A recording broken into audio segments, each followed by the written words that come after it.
안녕하세요. 저는 얼마 전 제 예비 신랑에게 충격적인 말을 던지고 결혼을 깨버린 여자입니다. 제가 한 말은 단순했습니다. 너 소시오패스 같아. 이렇게는 못 살겠어. 그리고 그 말로 파혼을 통보했죠. 많은 사람들이 저를 보고 지나치다고 할지도 모릅니다. 하지만 저는 지금도 후회하지 않습니다. 오히려 잘했다고 생각합니다. 물론 저 혼자만의 판단일 수 있기에 여러분의 생각이 궁금해 이렇게 글을 씁니다. 사실 이번 사건만 있었던 건 아니었어요. 그 전에 이미 몇 가지 마음에 걸리는 일들이 계속 쌓여 있었습니다. 그중 몇 가지를 적어볼게요. 첫 번째는 그의 어머니를 처음 만났을 때였습니다. 그날을 아직도 생생하게 기억합니다. 남친이 이번 주에 우리 엄마 뵙자. 잘해주실 거야. 라고 말했을 때만 해도 저는 기대 반 긴장 반이었어요. 결혼을 전제로 만난 사이라 저는 정말 예쁘게 보이고 싶었죠. 그런데 막상 남친 어머니를 만났을 때 느껴지는 첫인상은 예상과 달랐습니다. 저는 문을 열고 들어가며 밝게 인사를 했습니다. 안녕하세요. 처음 뵙겠습니다. 최대한 공손한 태도로 웃음을 지었죠. 그런데 돌아온 건 시선 한번 훑고 말끝에 힘없는 대답뿐이었습니다. 그래 왔어? 그 목소리는 무심했고 표정은 굳어 있었습니다. 저는 순간 얼어붙었어요. 내가 뭘 잘못했나? 그때부터 뭔가 꺼림칙한 기분이 마음속에 내려앉았습니다. 남친 어머니는 자리에 앉으면서 저를 훑어보는 듯한 눈길을 보냈습니다. 그리고 대화가 시작됐는데 분위기는 전혀 따뜻하지 않았어요. 형식적인 질문 몇 가지가 이어졌습니다. 몇 살이야? 어느 회사 다녀? 저는 최대한 성심껏 대답했죠. 네, 회사에 다니고 있어요. 올해로 년째 됐습니다. 그 말을 듣자마자 어머니의 입에서 나온 한마디. 그럼 거기서 닳고 닳았겠네. 저는 순간 귀를 의심했습니다. 얼굴이 굳어졌지만 애써 웃음을 지으며 물었습니다. 네? 무슨 말씀이세요? 그러자 어머니는 아무렇지 않다는 듯 대답했어요. 아니 회사 오래 다녔다니까. 그럼 뭐 사람 상대 많이 해봤겠지. 닳고 닳는 거지. 그 말투는 가시가 박힌 듯 했어요. 저는 웃으며 넘겼지만 속으로는 심장이 철렁했습니다. 왜 이런 말을 하지? 나를 깎아내리는 건가? 그냥 농담인가? 하지만 그 어떤 뉘앙스에서도 농담처럼 들리지 않았습니다. 그 순간 제 머릿속을 스친 생각은 하나였어요. 이 집안 뭔가 이상하다. 사실 남친에게도 비슷한 느낌을 받은 적이 있었습니다. 그는 평소에도 자기 기준으로 단정 짓는 경향이 있었거든요. 다른 사람의 상황을 깊게 이해하려 하지 않고 본인 잣대에 맞춰 결론을 내리는 사람이었죠. 저는 그게 남친 개인의 성격이라고 생각했는데 어머니의 말을 듣고 나니 의문이 들었습니다. 혹시 이건 집안 분위기 자체가 그런 건가?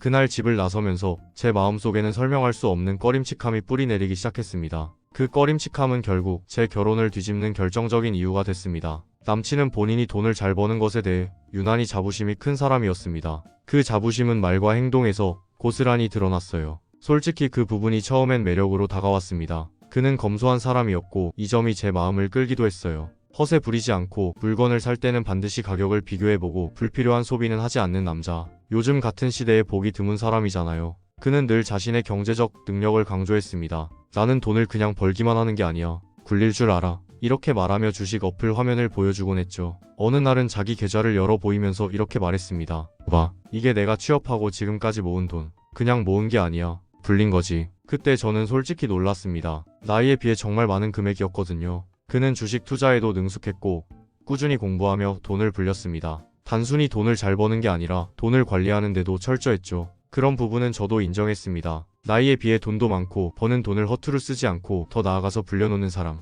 경제적 능력으로만 보면 정말 더할 나위 없었습니다. 그 점은 제게 큰 안도감을 주기도 했습니다. 이 사람과 결혼하면 경제적인 불안은 없겠구나. 그런 생각이 들었으니까요. 하지만 그와 대화를 나누다 보면 이상하게도 미묘한 불편함이 고개를 들 때가 있었습니다. 그는 늘 내가 이렇게까지 아끼고 관리해서 만든 돈이라는 점을 강조했거든요. 마치 그 돈이 단순한 자산이 아니라 그 사람의 존재 가치처럼 느껴질 때가 있었어요. 결혼 이야기가 오가던 어느 날 남친은 심각한 얼굴로 말을 꺼냈습니다. 우리 반반으로 하자. 순간 저는 멍했습니다. 반반? 남친은 고개를 끄덕이며 구체적으로 설명했습니다. 결혼 준비할 때 드는 비용, 신혼집 마련, 예물, 예단 이런 거 다 반반. 어차피 결혼 후에도 맞벌이 할 거잖아. 그러니까 육아도, 가사일도 공동으로 해야지. 모든 게 50대 50. 그의 목소리는 단호했고 말투에는 확신이 묻어 있었습니다. 그 말은 합리적으로 들렸습니다. 저도 맞벌이를 할 생각이었으니까요. 하지만 남친의 설명을 듣는 동안 제 마음 한구석이 묘하게 서늘했습니다. 이유는 모르겠지만 그가 반반을 말할 때마다 그 안에 숨어있는 어떤 계산기가 느껴졌어요.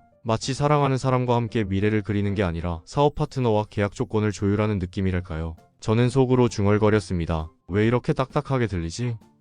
그날 이후 저는 남친을 바라보는 시선이 조금씩 달라지기 시작했습니다. 그런데 문제는 양가의 경제력이었습니다. 솔직히 말해 저희 집은 남친 집과 비교했을 때 차이가 많이 났습니다. 제가 자랑하려는 건 아니지만 저희 부모님은 안정적인 사업을 오래 해오셨고 재산 형성도 충분히 되어 있었어요. 반면 남친 집은 평범했습니다. 남친이 스스로 돈을 벌고 모아서 그 격차를 조금 줄였다고는 하지만 양가의 기본 자산은 비교가 안 됐습니다. 저희 오빠 결혼할 때도 그랬어요. 오빠는 새언니와 결혼했는데 새언니네 집과 저희 집은 형편이 비슷했습니다. 그래서 결혼 준비 과정에서 큰 불편함이 없었어요. 예단 예물 집 마련 올 균형 있게 진행됐죠. 그때 아버지가 하신 말씀이 아직도 기억납니다. 결혼은 형편 되는 쪽에서 좀 더 하는 거다. 그게 남자든 여자든 상관없다. 그 말은 단순했지만 깊은 의미가 있었습니다. 결혼은 두 사람이 아니라 두 집안이 어우러지는 거니까 가능한 쪽이 조금 더 보태주는 건 자연스러운 일이라는 거죠. 저는 그 말에 전적으로 동의했습니다. 하지만 저는 남친에게 이 이야기를 꺼내지 못했습니다. 이유는 하나였습니다. 남친은 자신의 경제적 능력에 대한 자부심이 너무 컸으니까요. 저는 두려웠습니다. 혹시라도 제가 우리 집이 좀 더 해줄 수 있어 라는 뉘앙스를 풍기면 그의 자존심에 상처를 줄까봐. 그는 늘 자신을 능력 있는 남자라고 표현했거든요. 그런 사람에게 우리 집이 더 많이 해줄 수 있어 라는 말은 모욕처럼 들릴 수도 있겠죠. 그래서 저는 꾹 참았습니다. 하지만 결혼 이야기가 본격적으로 오가던 한 달 전쯤 저는 결국 이 얘기를 슬쩍 꺼냈습니다. 조심스럽게 최대한 부드러운 말투로요. 혹시 우리 부모님이 조금 도와주신다고 하면 어때? 저는 그의 반응을 살피며 조심스레 물었습니다. 그런데 그때 벌어진 일은 제 예상을 완전히 뒤엎었습니다. 그토록 반반을 주장하던 남친의 태도가 180도 바뀐 겁니다. 그의 입가에 어설픈 미소가 번졌고 목소리에는 묘한 안도감이 실려 있었습니다. 그럼 고마운 거지. 해주신다면 받으면 되는 거 아니야? 그 순간 저는 얼어붙었습니다. 이게 뭐지? 한 달 전만 해도 그는 모든 건 50대 50이라고 마치 계약 조건을 낭독하듯 말했던 사람입니다. 그런데 부모님 지원 얘기가 나오자 그 원칙은 SP 한순간에 사라졌습니다. 저는 속으로 깊은 한숨을 쉬었습니다. 그리고 마음속에서 수많은 질문이 떠올랐습니다. 그럼 가사 일은 네가 다 할 거야? 명절마다 내 집 먼저 갈 거냐고 물어볼까? 하지만 그 질문들은 결국 목구멍에서 멈췄습니다. 입 밖으로 꺼내는 순간 제가 치사해지는 것 같았으니까요. 그 대신 저는 억지로 웃으며 고개를 끄덕였습니다. 그래, 뭐 도와주신다면 좋은 거지. 하지만 속으로는 울고 있었습니다. 그날 이후 저는 깨달았습니다. 이 사람 원칙을 말했지만 그건 진짜 신념이 아니라 자기 유리한 조건이었구나. 그 생각이 머릿속에서 떠나지 않았습니다. 그리고 그때부터 저는 결혼에 대한 확신을 점점 잃기 시작했습니다. 몇 달 전, 제 인생에서 가장 힘든 날을 겪었습니다. 저희 집에서 15년 가까이 키우던 강아지를 하늘나라로 보냈어요. 그 아이는 단순한 반려견이 아니었습니다. 우리 가족이었고, 제 동생 같았고, 제 마음의 한 부분이었죠. 아침에 눈을 뜨면 제일 먼저 마주치는 존재, 힘든 날 퇴근하고 돌아오면 꼬리를 흔들며 맞아주던 존재. 그 아이는 우리에게 기쁨이자 위로였습니다. 하지만 시간이 흐르면서 병이 찾아왔습니다. 나이가 있다 보니 몸이 약해지고 점점 움직이기도 힘들어졌어요. 약을 써도 차도가 없었고 숨쉬는 것조차 고통스러워 보였습니다. 우리는 끝까지 버텨보려 했지만 결국 동물병원에서 안락사를 권유했습니다. 그날 병원에 가는 길은 제 인생에서 가장 잔인한 길이었습니다. 차 안에서 저는 아이를 품에 안고 울었습니다. 조금만 더 버텨줄래? 하지만 이미 아이는 너무 힘들어하고 있었어요. 결국 우리는 가족회의 끝에 의사 말대로 하기로 결정했습니다. 그 순간 세상이 무너지는 것 같았어요. 저희 오빠도 그 아이와 정이 깊었습니다. 오빠는 결혼하기 전까지 함께 살았고 집을 떠난 후에도 늘 그 아이를 보러 왔습니다. 오빠는 새언니와 지방에 살고 있었지만 그날을 위해 월차를 내고 올라왔습니다. 새언니도 그 아이를 좋아했거든요. 병원에서 마지막 순간을 함께 해주기 위해 두 사람은 멀리서 달려왔습니다. 그 모습을 보며 저는 울컥했어요. 역시 우리 가족이구나. 우리는 함께 아이를 안고 마지막 인사를 했습니다. 아이는 조용히 숨을 거뒀습니다. 그날 이후 저는 며칠 동안 밥도 제대로 못 먹고 잠도 오지 않았습니다. 세상에 구멍이 뚫린 것 같았어요. 그때 저는 남친에게 전화를 걸어 이 이야기를 했습니다. 우리 강아지 오늘 보냈어. 목소리가 떨렸고 눈물이 뚝뚝 떨어졌습니다. 그런데 남친의 반응은 제 심장을 얼어붙게 만들었습니다. 아니, 무슨 반려견 보내는데 회사까지 제쳐두고 와? 내 오빠가 좀 철없는 거 아니야? 그 말이 떨어지는 순간 저는 숨이 막혔습니다. 저는 떨리는 목소리로 설명했습니다. 그 강아지는 우리 가족이었어. 오빠도 결혼 전부터 같이 살았으니까 당연히 오는 거지. 새언니도 정이 많이 들어서 같이 슬퍼했어. 하지만 남친은 고개를 갸웃거리며 말했습니다. 그래도 지방에서 올라오면서 회사까지 빠지는 건 좀 오버 아니야? 그 말에 제 속에서 무언가가 부서지는 소리가 났습니다. 저는 참지 못하고 소리쳤습니다. 너 지금 무슨 소리 하는 거야? 그 아이는 우리 가족이었어. 어떻게 그런 말을 해? 제 목소리가 높아지자 남친은 그제야 당황한 듯 말했습니다. 알았어, 미안. 내가 잘못했어. 하지만 그 사과는 너무 가벼웠습니다. 목소리에는 진심이 없었고 그가 왜 미안한지도 모르는 표정이었어요. 그 순간 저는 확신했습니다. 이 사람은 내 마음을 모른다. 아니 알려고도 하지 않는다. 그날 이후 저는 깊이 생각했습니다. 이 사람이 내 남편이 된다면? 내가 아플 때 슬플 때 이 사람은 나를 이해해줄까?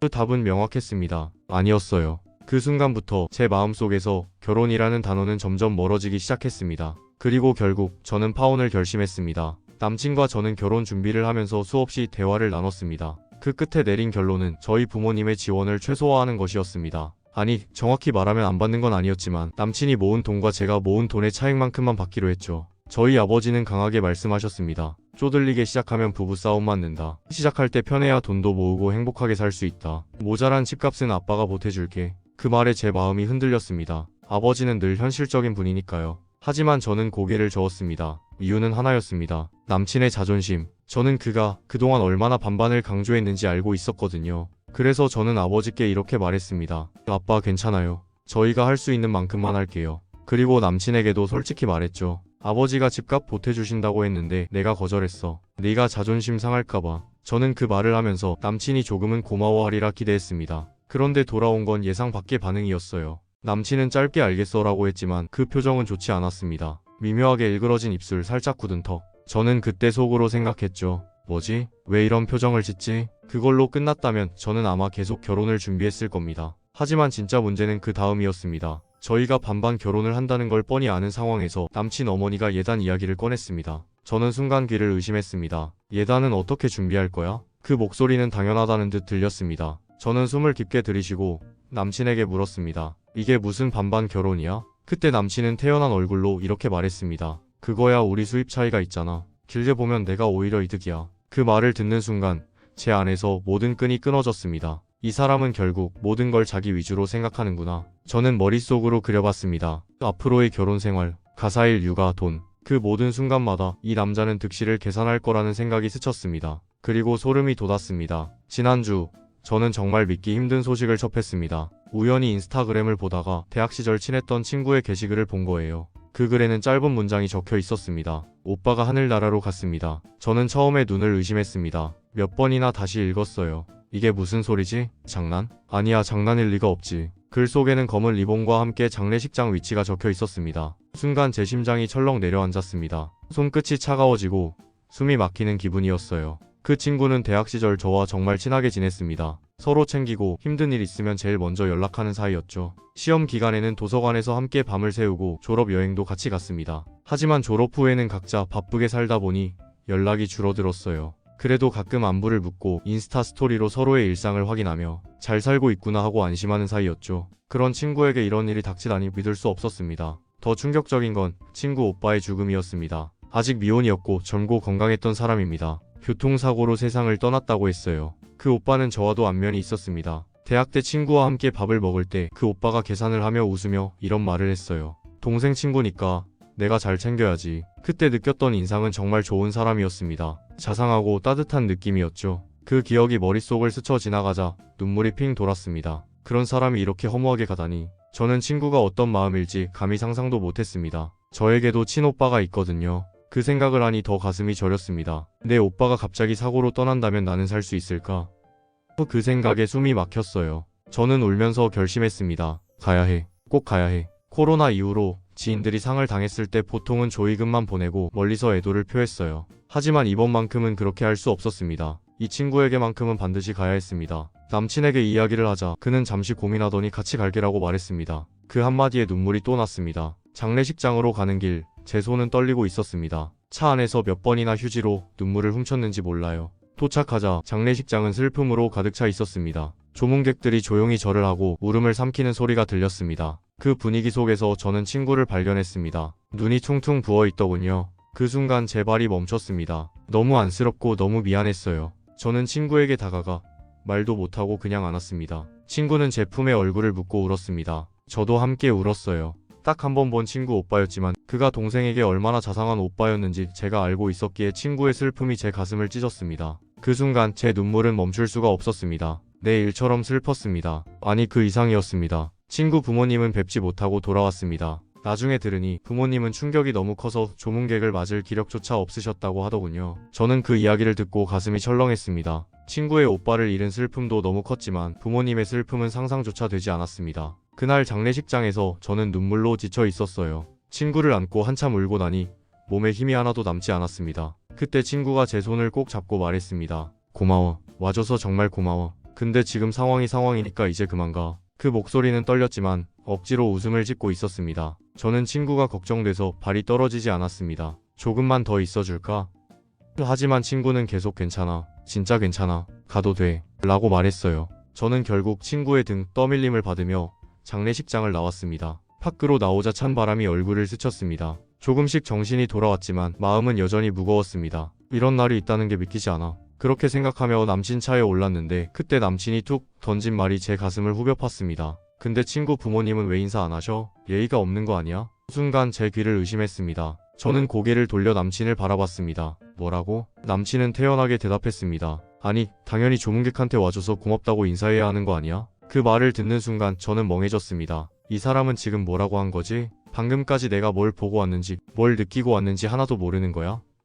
제 머릿속은 하얘졌습니다. 장례식장에서 친구를 안고 울던 순간 부모님의 슬픔이 전해져서 목이 메었던 그 감정들이 그 말 한마디에 산산조각 나는 것 같았습니다. 저는 남친에게 대꾸할 힘조차 없었습니다. 몸도 마음도 다 지쳐 있었거든요. 그저 짧게 말했습니다. 먼저 갈게. 그리고 택시를 잡아타고 집으로 향했습니다. 택시 뒷좌석에 앉자마자 눈물이 터졌습니다. 창밖으로 스치는 불빛이 뿌옇게 번졌어요. 남친에게 전화가 계속 왔지만 저는 받지 않았습니다. 전화를 받으면 싸우게 될 거라는 걸 알았고 싸울 기력조차 없었습니다. 대신 문자 하나를 보냈습니다. 나중에 통화하자. 그리고 휴대폰을 무음으로 덮어놨습니다. 그 순간 저는 깊게 한숨을 내쉬며 중얼거렸습니다. 나는 지금 이 사람과 결혼할 준비가 되어 있는 걸까? 이틀 뒤 우리는 다시 만났습니다. 휴일이라 점심때쯤 만나기로 했죠. 저는 그 전날 밤에도 잠을 잘 수 없었습니다. 머릿속에서 자꾸 그날 남친이 했던 말이 맴돌았어요. 예의가 없다. 그 말이 귀에서 떠나지 않았습니다. 오늘은 꼭 내 마음을 말해야겠다고 다짐했습니다. 카페에서 남친을 봤을 때 그는 평소처럼 단정한 옷차림이었지만 표정은 좋지 않았습니다. 자리에 앉자마자 그가 먼저 입을 열었습니다. 왜 전화를 안 받아? 진짜 답답하게 만들더라. 그 말투는 짜증이 묻어 있었습니다. 그 순간 제 가슴이 철렁 내려앉았습니다. 이 사람이 지금 뭐라고 했어? 저는 차가운 목소리로 대답했습니다. 내가 왜 그랬는지 생각은 해봤어? 남친은 눈썹을 치켜세우며 반문했습니다. 생각? 뭘 생각해? 저는 숨을 깊게 들이마시고 천천히 말을 꺼냈습니다. 네가 장례식장에서 한 말, 친구 부모님이 조문객 안 맞았다고 예의 없다고 한 거, 그게 얼마나 어이없는 말인지 몰라? 남친은 미간을 찌푸리며 대꾸했습니다. 그게 왜 어이없어? 예의는 예의잖아. 그 순간 제 속에서 무언가가 폭발했습니다. 사고로 갑자기 자식을 잃은 부모야. 그분들이 지금 제정신일 것 같아? 까무러쳐서 병실에 있을 수도 있고 멍해서 사람을 못 만날 수도 있지. 그걸 이해해야지. 그 상황에서 예의를 따져? 제 목소리는 떨리고 있었습니다. 분노와 슬픔이 뒤섞여 있었죠. 저는 숨을 고르고 마지막 희망을 걸고 말했습니다. 네가 거기까지는 생각 못했다고만 했어도 됐어. 그냥 미안. 내가 생각이 짧았어. 이 말 한마디면 됐어. 하지만 남친은 고개를 저으며 태연하게 말했습니다. 슬픔은 슬픔이고 예의는 차려야 하는 거지. 그 말을 듣는 순간 제 눈앞이 번쩍했습니다. 이 사람 진짜 뭐지? 정상인이 맞아? 저는 더는 참지 않았습니다. 자리에서 몸을 앞으로 기울이며 남친을 똑바로 노려봤습니다. 너 지금 내가 정상인이랑 대화하고 있는 게 맞아? 내가 소시오패스인 줄 몰랐어. 내 입에서 그 말이 터져나올 때 손끝까지 떨렸습니다. 그리고 이어서 말했습니다. 우리 관계는 여기까지야. 목소리는 단호했고 눈에는 눈물이 맺혔습니다. 남친은 황당하다는 듯 웃음을 터뜨리며 말했습니다. 아니 뭐 이런 생각 차이 하나로 헤어지자고? 말이 돼? 저는 그 웃음을 보는 순간 오만정이 다 떨어졌습니다. 그 태도에서 마지막 남은 애정까지 사라졌습니다. 속으로 중얼거렸습니다. 그래, 생각 차이 하나가 아니야. 내 공감 능력이 없는 게 문제야. 그리고 나는 그런 사람과 평생 살 수 없어. 그날 저는 자리에서 일어나 조용히 카페를 나왔습니다. 저는 마지막으로 남친을 똑바로 바라보고 말했습니다. 이건 생각의 차이가 아니야. 넌 또라이야. 그리고 난 너 같은 또라이랑 결혼 못해. 제 목소리는 단호했고 손끝까지 떨리고 있었습니다. 남친의 얼굴이 일그러졌습니다. 그는 분노를 억누르며 말했습니다. 말 다 했어? 그 말투는 날카로웠지만 저는 이미 마음이 식어 있었습니다. 응, 다 했어. 아무튼 우리는 헤어져야 돼. 이번 일 아니었으면 내가 너 같은 사람인 줄도 모르고 결혼했을 거야. 그게 더 소름 돋아. 그 말을 끝으로 저는 자리에서 일어나 뒤도 돌아보지 않고 카페를 나왔습니다. 밖으로 나서자 차가운 바람이 얼굴을 스쳤습니다. 그 바람이 마치 제 결심을 더 굳게 만들어주는 것 같았습니다. 집으로 돌아오는 길, 제 머릿속에는 수많은 생각이 떠올랐습니다. 이게 맞는 걸까? 아니 맞아. 절대 틀리지 않아. 차 안에서 창밖을 보며 저는 속으로 수십 번 되뇌었습니다. 잘한 거야. 정말 잘한 거야. 집에 도착하자마자 저는 부모님께 모든 걸 털어놨습니다. 카페에서 있었던 일, 남친이 했던 말, 그리고 제가 했던 말까지 하나도 빼놓지 않고 말씀드렸습니다. 부모님은 잠시 제 말을 조용히 듣고 계셨습니다. 그리고 아버지가 차분하게 말씀하셨습니다.